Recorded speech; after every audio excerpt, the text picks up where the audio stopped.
It's Wednesday. Today on Black Working Mother, why most marriages fail.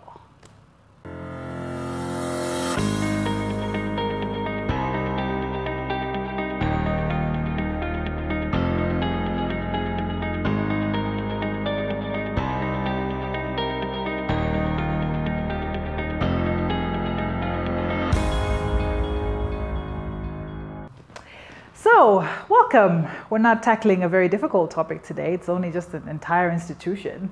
How are you doing? My name is Seanice and I know a lot of people are probably going to criticize me and say, well, how long have you been married?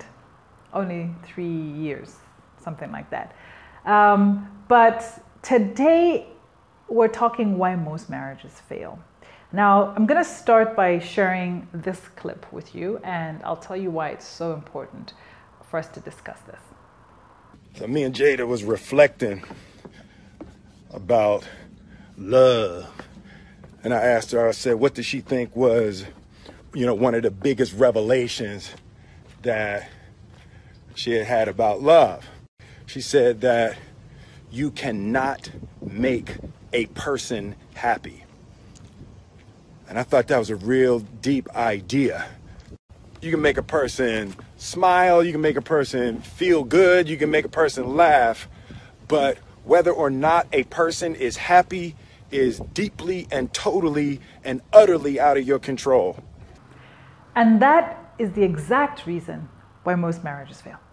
Because we put our entire happiness or the responsibility of that happiness on our spouse. You cannot outsource your happiness. That is your responsibility.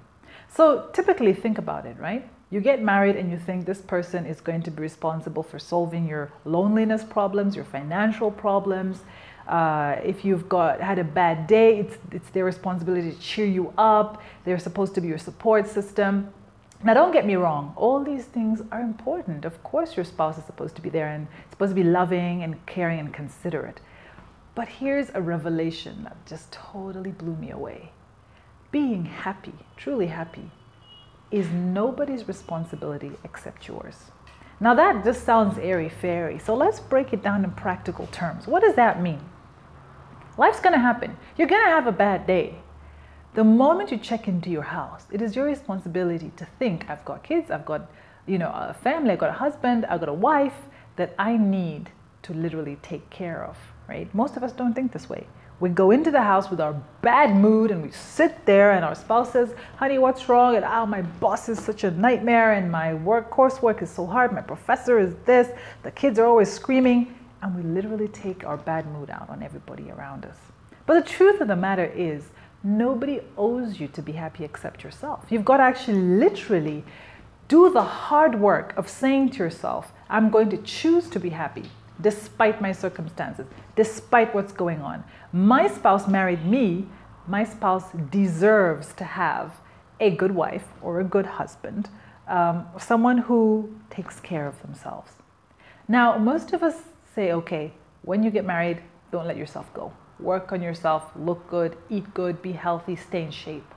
But that applies to you mentally and emotionally as well. You've still got to work hard to be mentally okay, emotionally okay, but that's your responsibility. Now, what I mean is, if you know you can't handle whatever you're going through, then seek help. Get a therapist, go exercise, read about how you can be a better person or a better spouse. But if you're honest with yourself, how many of us actually point inwards when things are going wrong? We always look for that source anywhere else except ourselves. Now, just realizing that and truly realize, because there's a difference between knowing and knowing. I don't know if you get what I'm saying. Like, you've probably heard this many times before, right? But truly knowing it, truly practicing it, means that you internalize it and that you're mature enough to realize that actually this is where I'm going wrong and this is how I fix it. Very few of us look ourselves in the mirror and go like, that's where I'm a bit crappy as a human being and that's what I need to improve. Most of us never self-reflect, never actually take the time to say, I'm not really good when I do that, so I need to change that aspect of my behavior or my persona. So today I challenge you to go back and look at all the things you can improve about yourself to make yourself a better spouse and to have an amazing, out of this world marriage. I'm still working on it, but I hope you'll work on yours as I work on mine. I'll talk to you next time on Black Working Mother. My name is Seanice Lojide. Please subscribe and please share widely so we can grow our community of Black working mothers. But yeah, it's not just for Black working mothers. You can watch this if you're a father, if you're red, white, with black spots, it doesn't matter, as long as you're living your absolute best life. I'll talk to you next time.